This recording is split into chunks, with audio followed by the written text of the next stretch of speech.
Olá, queridos amigos e irmãos, paz seja convosco. Uma alegria estar aqui com vocês para em mais um dia aprender um pouco mais da Palavra de Deus. E antes de iniciarmos a aula de hoje, eu gostaria de te convidar a assistir esta aula desacompanhado de crianças pequenas. Sim. Por quê? Porque o assunto a ser abordado é semelhante ao da aula passada, mas isso na segunda metade da aula. Sim, voltaremos a falar sobre o relacionamento entre um homem e uma mulher, de acordo com o que está escrito na Palavra de Deus. De qualquer forma, não que o assunto seja proibido, eu só não acho conveniente, embora esteja bem aquém do conteúdo dos livros de biologia dos alunos que fazem o ensino fundamental. Perfeito? Vamos iniciar a aula de hoje com uma breve oração. Querido Deus, te agradecemos pela oportunidade que o Senhor nos concede. Pedimos perdão pelos nossos pecados e a tua direção, Senhor, no nosso entendimento, para que possamos compreender a tua palavra como tu queres que a compreendamos. É o nosso pedido em nome de Jesus. Amém. Hoje faremos uma viagem pelo livro de Provérbios, no capítulo 6. Sim. Veremos uma introdução, o 6º capítulo, e uma conclusão. Introdução. O sábio orienta, aqui no livro de Provérbios, capítulo 6, como evitar a pobreza, bem como sobre como não estar endividado diante de outras pessoas, como não contrair dívidas. Há alguns conselhos para a vida. Também há um direcionamento para escapar dos resultados catastróficos da prostituição e do adultério. Talvez você já queira saber como evitar os resultados disso. Primeiro, não praticando isso. Resposta simples, direta, objetiva. Mas vamos discorrer sobre esse assunto no decorrer da aula. Primeiro versículo. Filho meu, se ficaste por fiador do teu companheiro, se deste a tua mão ao estranho. Aqui, o sábio escritor do livro de Provérbios enxerga a situação em que alguém se comprometeu a pagar uma dívida que não era sua, ou seja, aceitou um contrato de fiança, quis ser o fiador. Fiador é aquela pessoa que paga a dívida caso uma outra não pague. Então, se você deu a sua mão ao estranho, se você foi lá e falou, negócio fechado, como que simbolizando o fechamento de um acordo, um compromisso que você assumiu, a Bíblia tem uma orientação para você. Enredaste-te com as palavras da tua boca, prendeste-te com as palavras da tua boca. A Bíblia é clara. Você entrou em uma cilada, você entrou em uma armadilha, em uma arapuca. Em outras palavras, você entrou numa roubada. Misericórdia, eu fiquei por fiador daquela pessoa, e agora o que eu faço? Segue a orientação da Bíblia. E o que ela diz? Faze, pois, isto agora, filho meu, e livra-te, pois já caíste nas mãos do teu companheiro. Vai, humilha-te, importuna o teu companheiro. A palavra de Deus diz, se você se tornou fiador de alguém, corre lá e se humilha diante do credor. Ora, mas eu dei a minha palavra que eu ia assumir aquele compromisso. Tudo bem, se ele não pagar, você vai pagar. Mas você tem chance de ir até lá e recuperar a palavra que você deu. Talvez você diga, mas eu dei a minha palavra. Se você deu, vai lá e pega a palavra de volta. Mas isso é chato. Não, isso não é chato. Isso é humilhante. A Bíblia diz, se humilhe, vá até lá e se livre deste compromisso. Calma, eu não estou dizendo que você não pode ser fiador absolutamente em hipótese alguma. Há uma situação em que você não deve ser fiador em hipótese alguma. E nós a veremos aqui. O escritor diz, não dê sono aos teus olhos, nem repouso às tuas pálpebras. Ou seja, não fique esperando a banda passar de braços cruzados, não fique esperando o tempo passar, aguardando que a solução virá, como que descendo do céu numa bandeja de prata, sendo trazida por um anjo com asas de ouro. Anjo com asas de ouro? Existe anjo com asas de ouro? Aliás, anjo possui asa?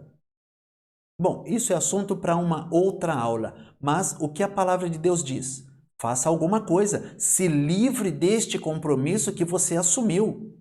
Calma, não é de todos os compromissos, espera, eu estou dando a aula. Você vai ver de qual compromisso você tem que fugir. O que a palavra de Deus diz? Livra-te como a gazela da mão do caçador e como a ave da mão do passarinheiro. O que é isso? Livrar-se como a gazela? O que é se livrar como a gazela da mão do caçador? O caçador pegou a gazela. Com certeza, ele não tem a melhor das intenções, não pelo menos aos olhos da gazela. A gazela foi presa. Então, ela está em uma situação de vida e morte. Na verdade, é uma situação de morte, porque foi apanhada e com certeza o caçador não quer criá-la. O caçador quer fazer dela comida. Se livre também como a ave da mão do passarinheiro. Que é um passarinheiro? Aquele que caça passarinhos. Empregue todas as suas forças. Olha só, da mesma maneira que um passarinho tenta se livrar, porque a vida dele depende daquilo, assim você tem que se livrar de alguns compromissos. E já vou adiantar aqui, compromissos que você não tem condições de cumprir. Porque assumir um compromisso que não tem condição de cumprir? Ficou por fiador de uma pessoa, porque ela é legal, porque ela é uma pessoa boa. Não faça isso. Não deixe o seu coração, seus sentimentos, suas emoções falarem mais alto que a tua razão.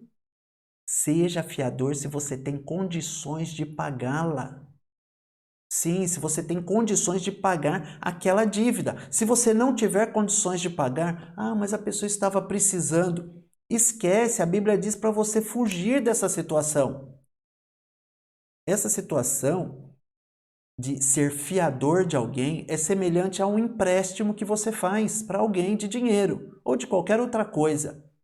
Se a pessoa não te pagar aquele empréstimo, aquilo vai prejudicar a tua amizade? Se você disser, vai, se não me pagar, acabou o relacionamento, então não empreste. Somente empreste se, por um acaso, ela deixar de te pagar, aquilo não vai prejudicar a tua amizade. Empreste como que dando. Se receber de volta, fique grato. E se não, não se aborreça. Fazendo isso, você vai se poupar de muita dor de cabeça. Ficou claro? Em seguida, depois dessas orientações, para que você se livre dos compromissos que, se alguém não cumprir, você vai pagar por aquilo, a Bíblia chama a atenção das pessoas que são preguiçosas. Conhece alguém preguiçoso? Pois é. A Bíblia diz, vai ter com a formiga, ó preguiçoso. Olha para os seus caminhos e sê sábio. A preguiça muitas vezes é um problema social. Sim, a negligência, a falta de dedicação, a preguiça, a vontade de descansar de não ter feito nada. A Bíblia nos adverte que Deus não se agrada de pessoas preguiçosas. E o que mais diz? Diz que ela, não tendo superior, nem oficial, nem dominador, prepara no verão o seu pão. Na cega, ajunta o seu mantimento. A formiga, ela se prepara. A formiga, ela não é preguiçosa. Entendo a oportunidade, ela faz o que tem que fazer, assim como todos nós devemos fazer. Vamos prosseguir, que tem a história do tio Joca que eu gostaria de contar para vocês. E onde que está escrito isso? Depois eu falo. Vamos lá. Ó preguiçoso, até quanto ficarás deitado? Quando te levantarás do teu sono? Aqui o escritor está dando um chacoalhão no preguiçoso, dizendo, rapaz, levanta, acorda, está acordado, continua deitado, levanta, sai desse estado. E por que a pessoa precisa sair desse estado?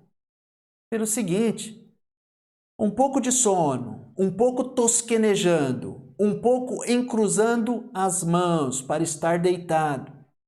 Assim te sobrevirá a tua pobreza como um ladrão e a tua necessidade como um homem armado. Algumas crianças, quando estão para acordar, para ir para a escola, você chama, já vou, chama novamente, estou acordando. Chama de novo, só mais um pouquinho. Não, a Bíblia fala levanta. E quando se tornam adultos, mantém esse mesmo ritmo. Ora, quando se é criança, ainda se releva, mas isso é inadmissível para um adulto. Porque se o adulto, ao invés de trabalhar, levantar, pedir para Deus graça e enfrentar aquela segunda, terça, quarta, quinta, sexta, sábado ou domingo de frio, com chuva, se não pedir graça para Deus e não tiver coragem para fazer isso, o que acontecerá?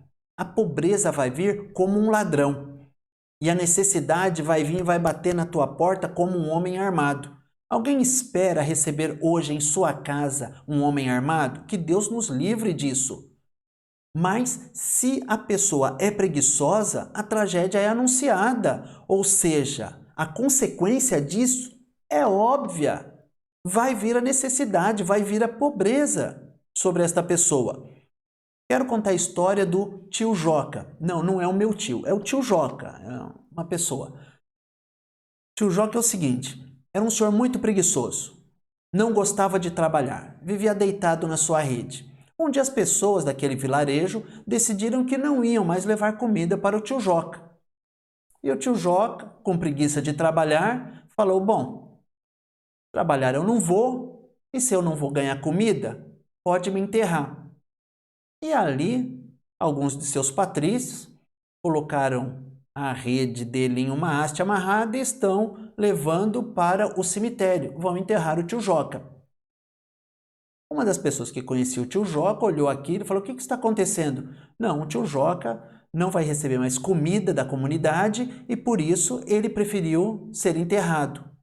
O rapaz ficou assustado e falou, não, nós vamos enterrar uma pessoa porque não quer trabalhar?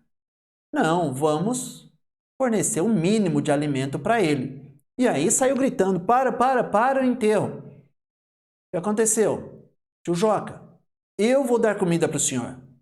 Ah, tá bom. Deus te abençoe, meu filho. E eu vou te dar já um saco de arroz. Tio Joca perguntou, o arroz é com casca ou sem casca? Ele falou, o arroz é com casca. Aí o tio Joca vira para ele e disse, muito obrigado. E falou aos seus amigos, pode tocar o enterro. O homem, mesmo ganhando um saco de arroz, não queria ter o trabalho de descascar aquele arroz. Oi? Onde está escrito isso? Não, não está escrito na Bíblia. É uma ilustração. É uma parábolazinha que não foi dita por Jesus, mas reflete uma verdade espiritual. Tem pessoas que preferem abraçar a pobreza, a miséria, do que se esforçar. Tudo bem? Então isso não está escrito na Bíblia. Tio Joca não é personagem bíblico, ficou claro? Então, já que ficou claro, vamos prosseguir. O homem de Belial, o homem vicioso, anda em perversidade de boca. Aqui a Bíblia já vai tratar de um outro assunto. Falamos sobre a fiança, depois falamos sobre o preguiçoso e agora a Bíblia fala sobre o homem mau, o homem de Belial, o homem de Satanás, o homem vil, o homem perverso. Ele usa a sua boca para proferir coisas que desagradam a Deus e também os homens. Mas não é só isso. O que ele faz? Acena com os olhos, fala com os pés, faz sinais com os dedos. E o que quer dizer isso? Todo o seu corpo é comprometido com o erro, com o engano, com a maldade, com a arte, entre aspas, de enganar as pessoas. É um homem que se entrega de corpo e alma para o mal. Por isso que ele é chamado o homem de Belial, o homem de Satanás. Belial é traduzido por Satanás em algumas versões. E a Bíblia vai complementando: perversidade há no seu coração, todo tempo maquina mal e anda semeando contendas. É uma pessoa que tem prazer em provocar discórdia entre as pessoas. Uma pessoa assim é um grande iníquo, é um filho de Satanás. Mas não somos todos filhos de Deus? Não, não somos todos filhos de Deus, coisa nenhuma. E como que eu digo isso? Não foram criados todos os homens e mulheres por Deus? Sim, todos os homens e mulheres foram criados por Deus. Mas não é por isso que todos são filhos de Deus. E com que autoridade eu falo isso? Não me tenha por arrogante, que é uma das coisas que nós vamos ver que tem que ser combatido na vida de uma pessoa, a arrogância. Mas eu te falo isso com base naquilo que Jesus disse. Jesus se dirigiu a algumas pessoas e falou: vocês têm por pai ao diabo. Ora, se Jesus disse que algumas pessoas tinham por pai o diabo, como que eu vou dizer que todos são filhos de Deus?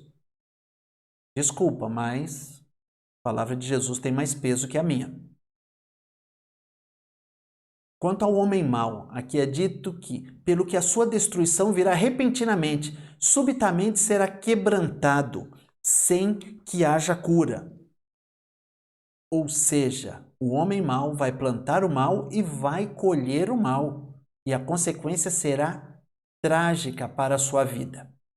Em seguida, Deus usa o escritor do livro de Provérbios para enumerar algumas qualidades que Deus aborrece.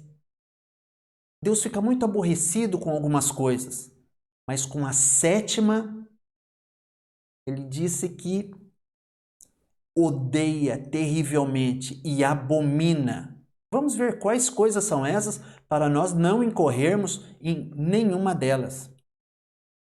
Estas 6 coisas aborrece o Senhor. E a sétima, a sua alma abomina, ou seja, Deus odeia. Que coisas são essas tão horríveis aos olhos de Deus? Talvez você diga, bom, mas essa nem tanto.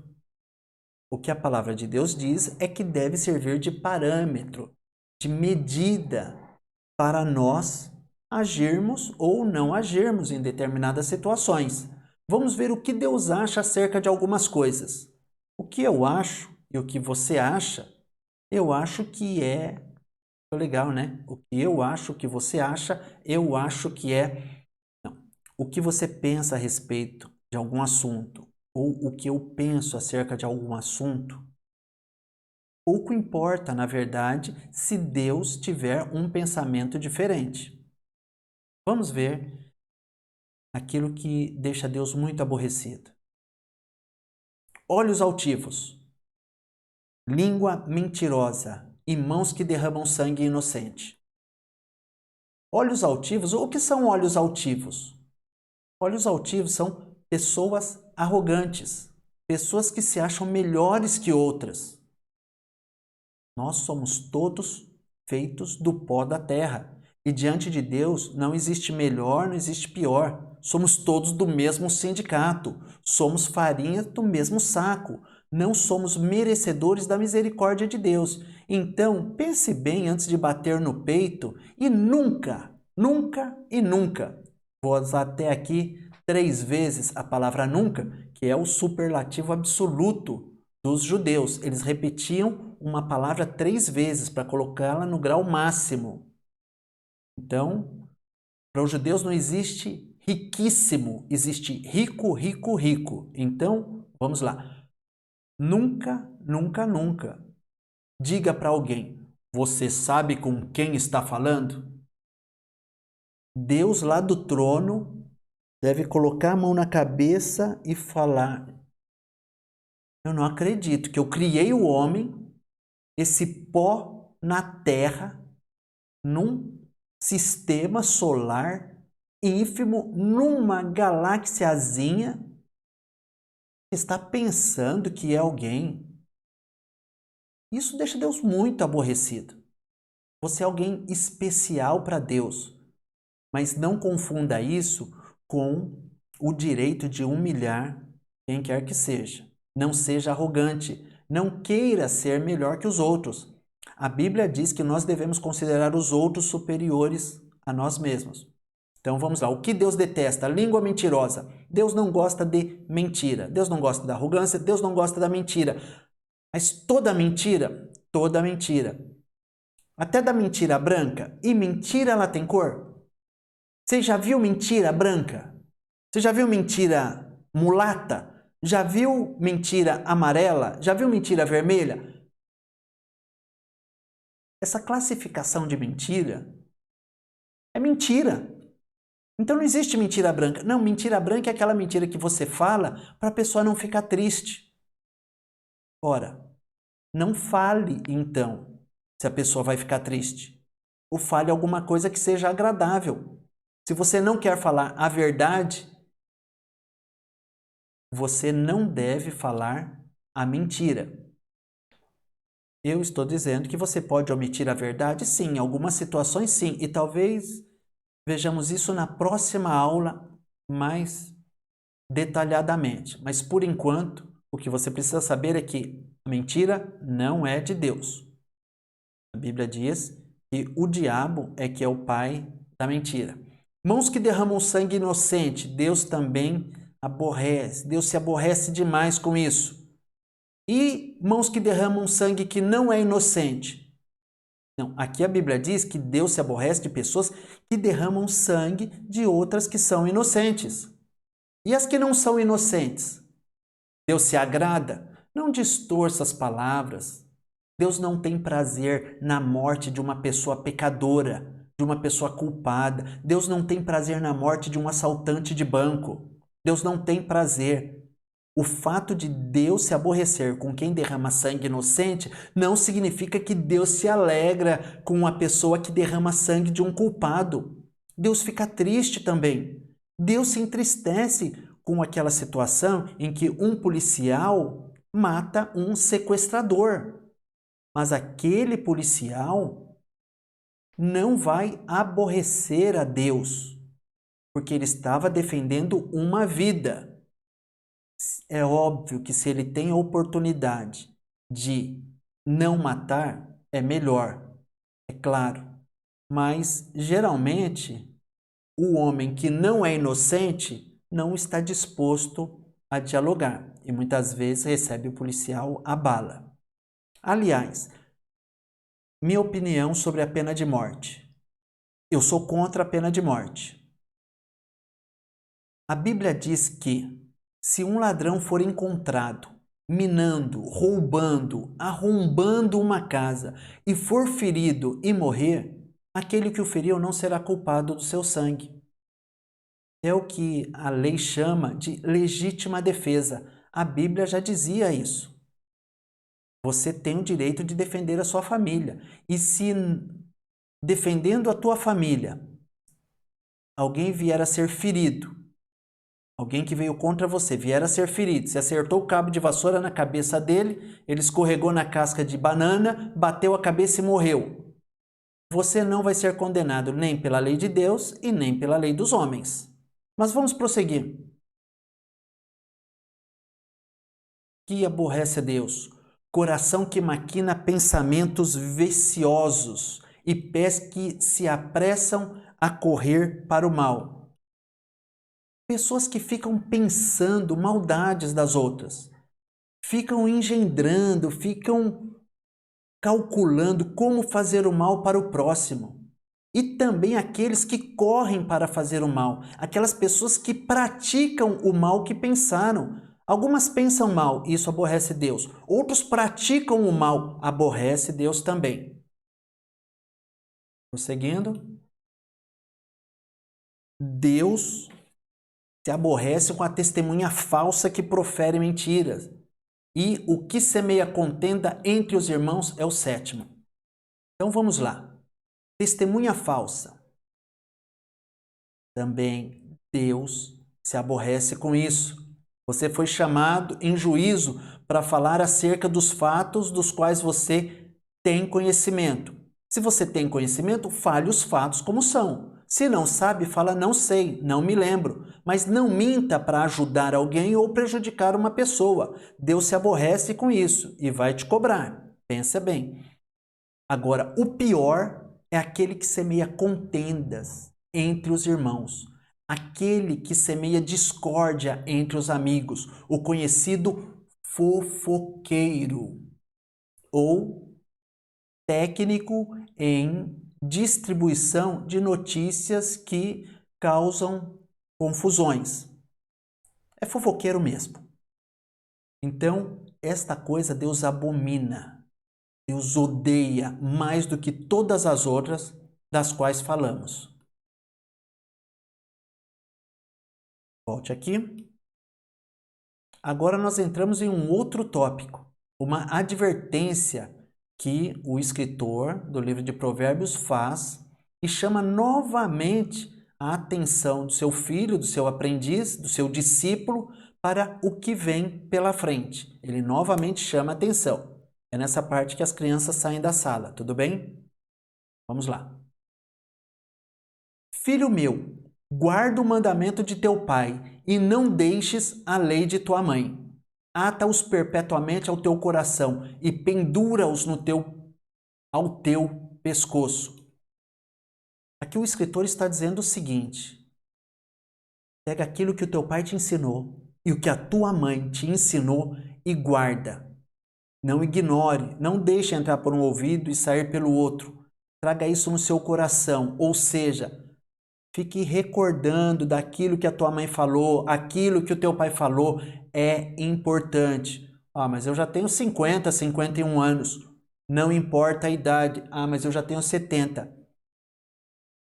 Não importa a idade. Ouça aquilo e considere e traga em mente os ensinamentos do teu pai e da tua mãe.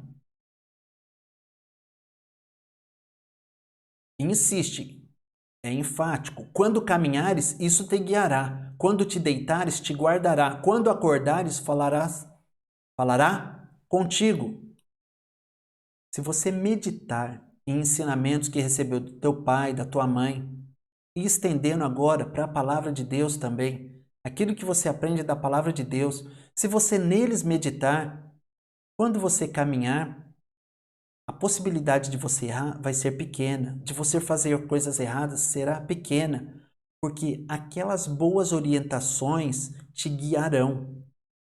Quando você deitar, você terá um sono tranquilo, e quando você acordar, você continuará tranquilo, protegido por ele. Porque o mandamento é uma lâmpada e a lei uma luz, e as repreensões da correção são o caminho da vida, para te guardarem da má mulher e das lisonjas da língua estranha. O mandamento é lâmpada, o mandamento é uma lamparina. No hebraico, a palavra mandamento é o mesmo que Torá, lei de Deus, a palavra de Deus é uma lâmpada, e a lei é uma luz.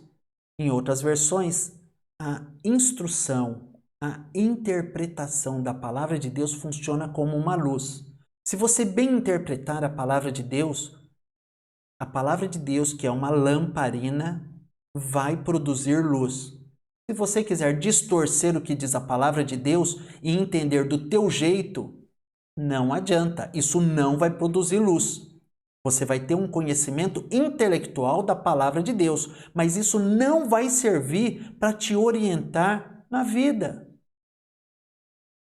E as repreensões da correção são o caminho da vida. Quando Deus nos corrige, quando Deus nos cobra por alguma coisa que fizemos de errado, Deus está nos conduzindo para a vida, está nos livrando da morte. Então, o mandamento de Deus, as orientações dos pais e das mães, eles iluminarão o nosso caminho e vão nos guardar de coisas ruins.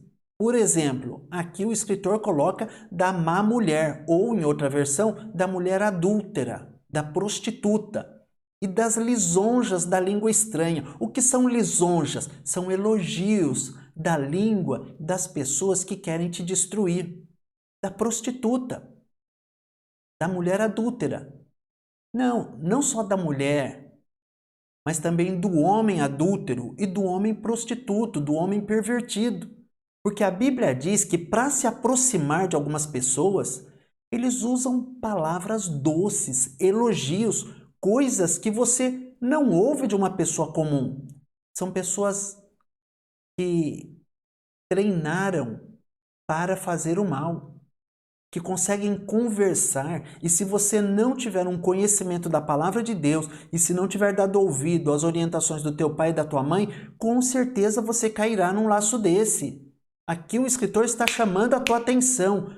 Preste atenção àquilo que a tua mãe e o teu pai falaram. Preste atenção na palavra de Deus. Isso vai te livrar dessa conversinha aí da piriguete, da prostituta, da mulher safada, do homem safado e do sem vergonha. Não cobices no teu coração a sua formosura, nem te prendas com os seus olhos. O que quer dizer isso? Se a Bíblia está dizendo que você não deve cobiçar no teu coração a formosura, no caso aqui, daquela mulher sensual e sedutora, é porque, naturalmente, ela exerce uma atração aos olhos de qualquer homem. Todos os homens têm algo que se chama hormônio. Todos os seres humanos são pessoas sexuadas. Todos têm instintos naturais do ser humano, instintos que foram colocados por Deus. Agora, o descontrole não é de Deus, não. O controle é de Deus. Já falamos na aula passada, que pode ser usado com moderação, mas dentro de um relacionamento monogâmico. O que quer dizer isso? Marido e mulher, só e mais ninguém. Ponto final e acabou.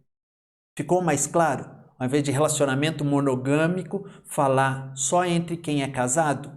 O marido com a sua esposa e a esposa com o seu marido? Pois bem, a Bíblia te orienta a não ficar olhando a formosura de outras pessoas. Não fique olhando muito tempo. Ah, mas eu estou admirando a beleza. Meu amigo, você vive em que planeta? A quem você quer convencer? A mim? Você acha que vai me convencer que não tira os olhos daquela fulana porque você está admirando a beleza? Deixa de ser mentiroso, você está cobiçando mesmo. A Bíblia fala, não cobice. Há uma vírgula e fala, não te prenda com os seus olhos. Não se prenda com os teus olhos. Porque se você ficar olhando, você vai se prender. E aí, não vai prestar. Entendeu? Não te prenda com os teus olhos. Dizem que o primeiro olhar é inevitável. Não tem como olhar. Se passar uma mulher sedutora, o primeiro olhar não tem como. Você não sabia que ia passar, você verá. Mas, se voltar os olhos para tentar medi-la, aí incorre o perigo. Aí ocorre o perigo, melhor dizendo. Aí você incorre em uma situação perigosa. O segundo olhar. Então o primeiro não tem problema? Não, o primeiro é inevitável. E o segundo? O segundo você pode evitar. E se eu fixar logo no primeiro olhar a minha atenção, então eu não peco? Claro que peca. Mas não é o segundo olhar. Ora, não seja legalista. Você assistiu o filme dos Vingadores? Me permito fazer essa colocação aqui, embora eu não fale muito de outros filmes, aliás, de filmes durante as aulas. Mas alguns que estão aqui assistiram.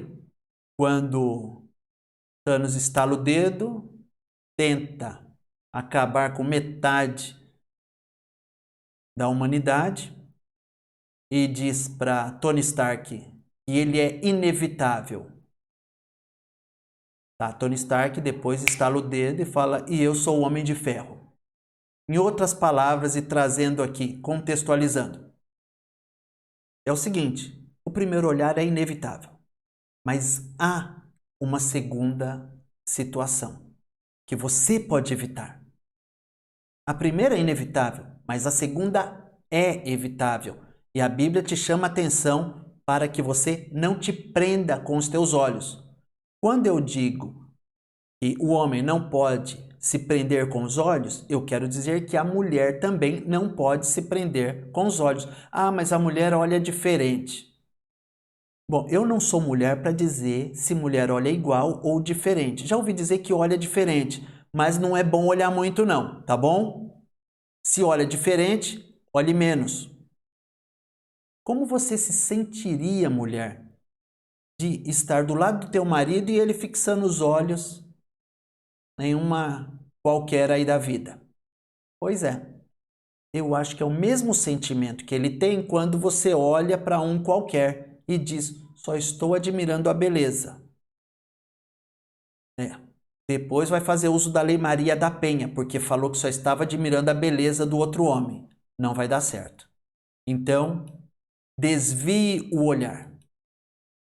Porque por causa de uma mulher prostituta se chega a pedir um bocado de pão, e a adúltera anda à caça de preciosa vida. O escritor do livro de Provérbios diz que uma mulher prostituta, ela se satisfaz com o pagamento pelo serviço que ela prestou. Mas a mulher adúltera é muito pior que a prostituta, porque a adúltera não quer só o dinheiro da pessoa, quer a vida. Sim, começa a querer mais tempo. Depois começa a querer a pessoa. A amante não se contenta em ser a amante, em ser a segunda. Ela vai lutar até tirar o marido da sua esposa. É mais perigosa a adúltera e a prostituta. A tragédia é maior com a adúltera do que com a prostituta. É o que a palavra de Deus diz. E aí uma expressão. Tomará alguém fogo no seu seio sem que as suas vestes se queimem?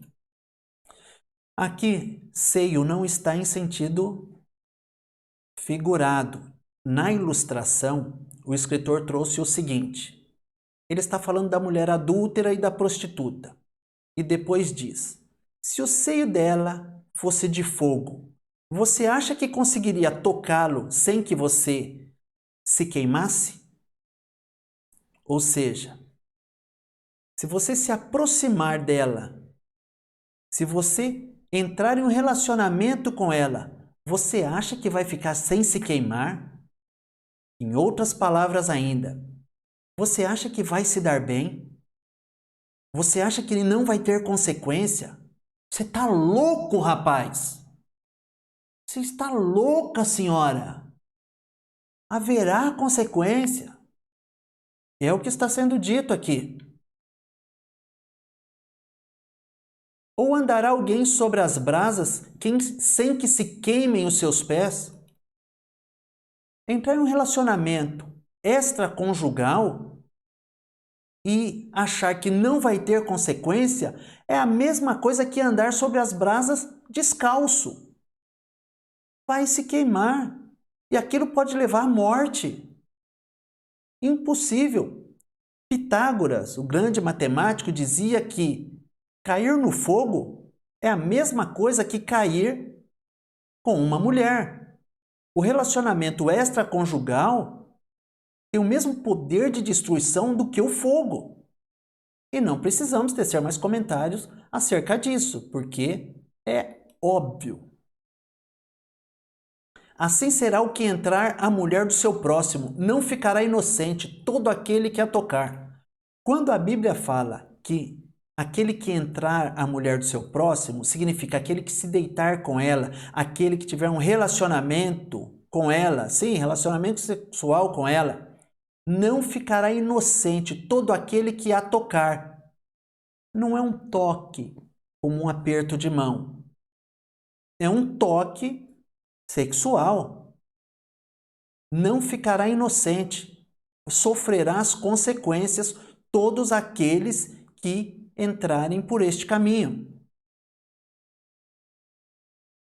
Provérbios diz: não se injurie o ladrão quando furta para saciar a sua alma tendo fome.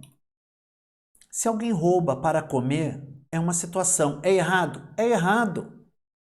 Mas não tão errado quanto outras coisas. Ah, então para comer pode? Não, não pode. Não pode. O que acontece com o ladrão que rouba para comer? Se for apanhado, ele pagará 7 vezes tanto, dará toda a fazenda de sua casa.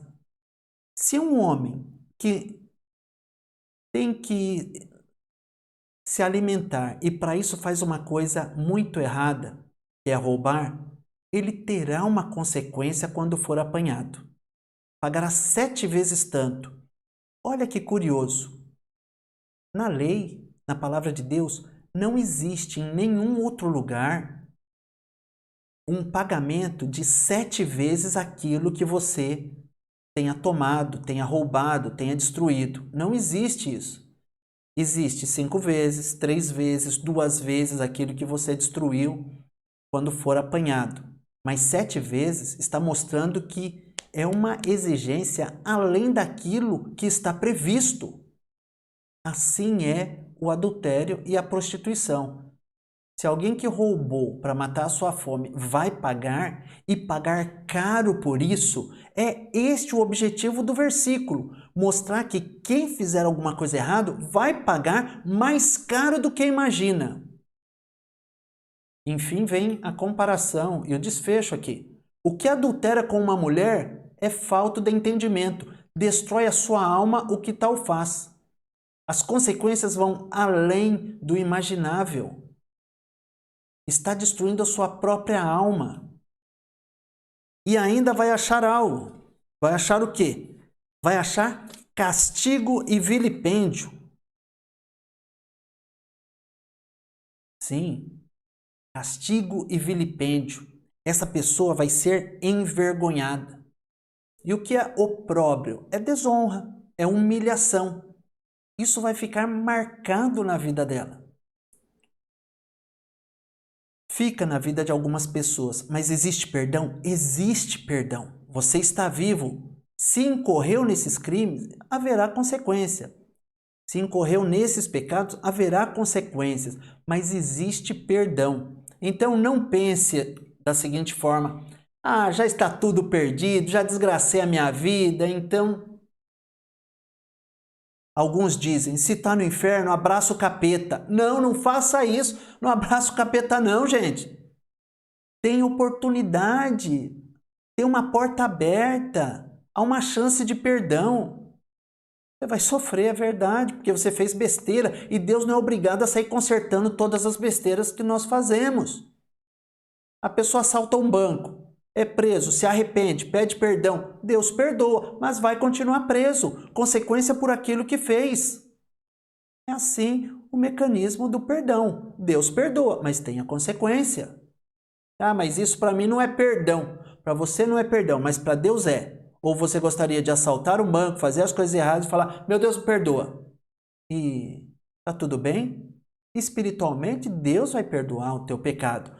Mas Deus criou o mecanismo das consequências. Plantou, colheu, meu amigo. Porque furioso é o ciúme do marido e de maneira nenhuma perdoará no dia da vingança. O marido não vai aceitar de maneira passiva o fato de a esposa dele ter se deitado com outro homem. Não. E a Bíblia ainda diz que, além do marido não perdoar, ele nenhum resgate aceitará, nem consentirá, ainda que multipliques os presentes. Depois que fez a besteira, meu amigo, perdão é da parte de Deus. Não espere que o marido da fulana venha te perdoar. É verdade. E fulana, você que pulou a cerca, não espere o perdão da esposa do fulano.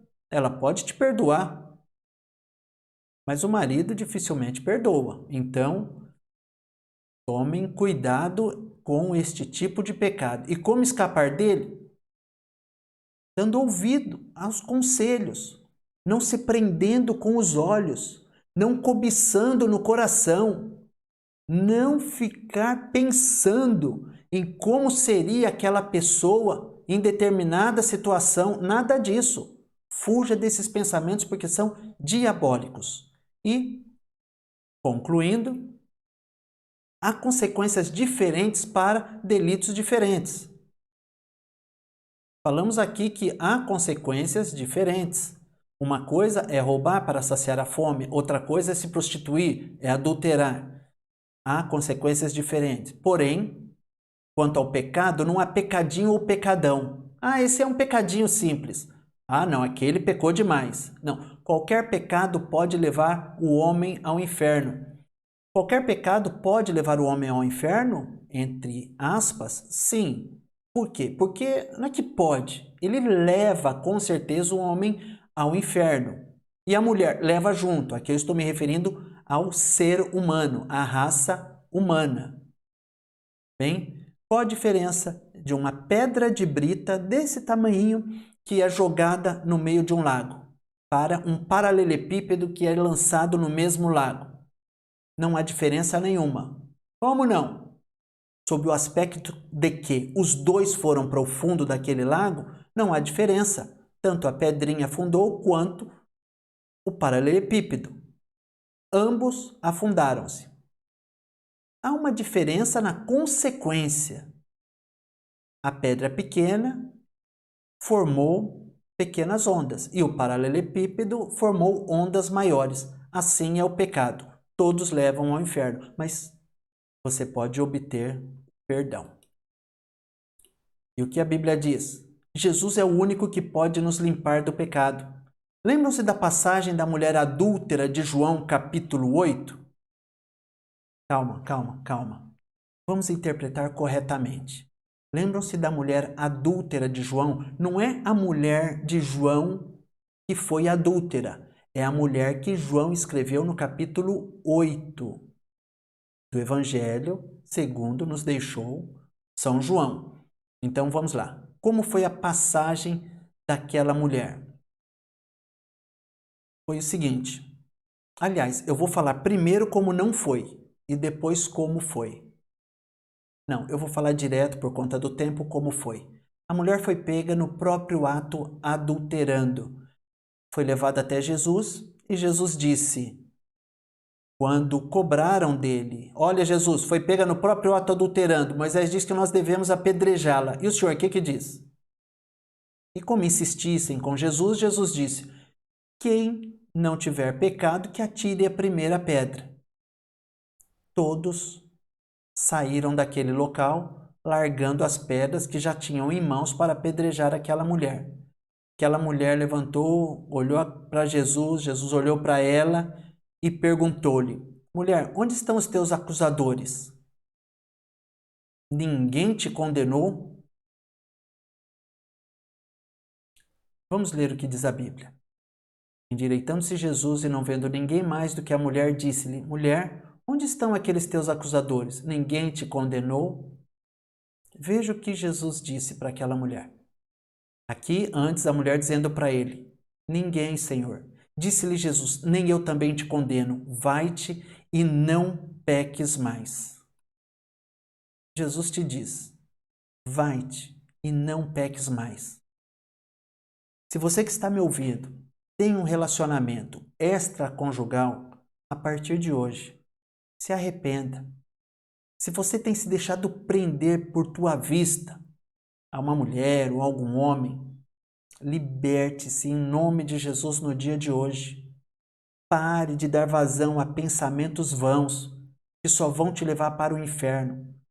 Se arrependa. Encerre o contato com esta pessoa. Ah, mas ela disse que vai contar. Encerre. Ponto final. Põe um ponto final nisso. Peça perdão para Deus. Seja preparado para as consequências. Melhor agora do que depois. É o que tínhamos para hoje. Deus abençoe vocês e até a próxima aula.